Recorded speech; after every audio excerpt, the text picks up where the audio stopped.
আসন্ন জাতীয় নির্বাচনের আগে দেশের বিভিন্ন সীমান্ত পথে বাড়ছে অবৈধ আগ্নেয়াস্ত্রের প্রবাহ।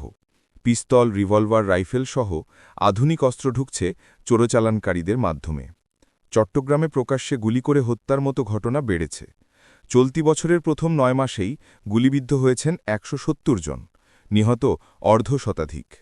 আইনশৃঙ্খলা বাহিনীর মতে এসব অস্ত্র নির্বাচনের আগে সহিংসতায় ব্যবহৃত হতে পারে। সীমান্তের অন্তত ১৭টি পথে অস্ত্র প্রবেশ করছে বলে জানা গেছে, যদিও র্যাব ও বিজিবি অভিযান জোরদার করেছে।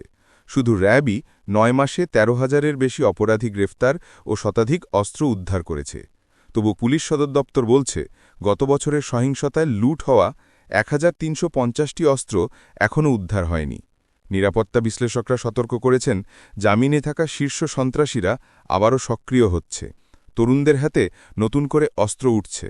নির্বাচনের আগেই আইনশৃঙ্খলা পরিস্থিতি আরও অস্থির হওয়ার আশঙ্কা বাড়ছে।